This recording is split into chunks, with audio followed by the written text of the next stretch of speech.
In the debate over whether or not video games should be considered art, Gris is the type of game that should be at the forefront of the argument.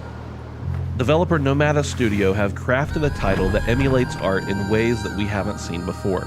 It goes much deeper than the beautiful hand-drawn and watercolor graphical style. This is a game where things like the meaning, story details, setting, and more are up for interpretation to the player, much like an obscure painting hanging on a wall. What Gris demonstrates is that there is beauty in ambiguity and solace in solitude. Gris doesn't tell you much about its world or characters.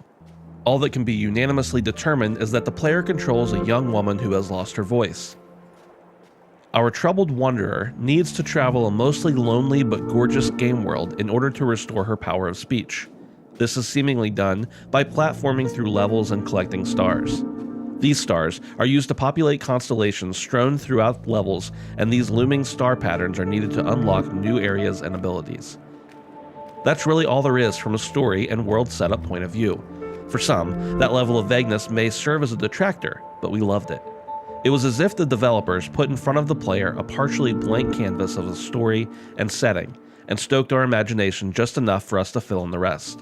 With room for interpretation, the story can really be whatever you want it to be. Gameplay boils down to basic platforming and traversal of stages with no real threats to avoid or cost of failure. While the art style and music can be applauded for their depth and variety, the same can't be said for actually playing the game. There are times when Gris comes dangerously close to being a walking simulator, especially in early parts of the game. But that's okay. This is a game that's supposed to be simple and doesn't ask much of the player. At times, it seemed like the developers did not want to exert the player at all, and preferred them in a relaxed and euphoric state while playing Gris. As you progress through Gris, you'll collect new abilities to access new areas, and collect previously inaccessible stars. The abilities are simple and charming, and usually only require a long press of a face button to activate. Your first new move has you turn into a massive block on command. This severely impairs movement speed, but allows you to combat high winds, or smash through damaged spots on the floor. Another ability, and our personal favorite, was the power to use small swarms of butterflies like a jump pad and propel yourself up and over obstacles. It makes no sense, but it helps to quicken the pace of the game, and it looks really cool. The game world is broken up into a small set of different stages, each with a unique theme and underlying base color. A desert area, dominated by crimson and scarlet tones, uses sandstorms and arid terrain to dictate traversal and obstacles.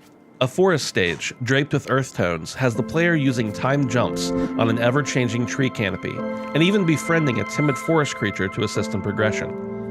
There is a blue water area as well, but don't worry, as Gris is not as much about the challenge as it is about presentation. It won't have you pulling your hair out like water levels in some other games. This area skillfully uses a mix of underwater and suspended water objects above the surface that has you propelling between the two with fast and rapid movement. And it's all bookended by a thrilling set piece that actually gave us a chill of excitement.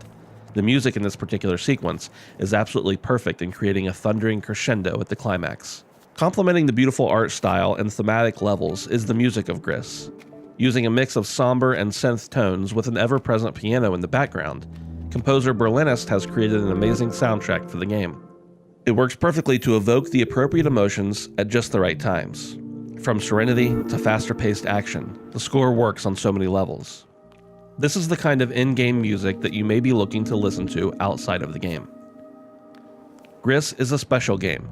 It's not often that something in our medium can elicit such profound emotion, relying solely on art, music, and the player's interpretation of what exactly they are experiencing. This is not a game that will challenge you, and clocking in at around 3 hours doesn't even last that long. But as an experience, Gris does exactly what it needs to do. This is not an easy game to describe. It's just something that needs to be played and felt. As the first title from newly founded Barcelona-based developer, we have a lot to look forward to from Nomada Studio. For more reviews and previews, make sure to subscribe here on YouTube and check out handsomephantom.com.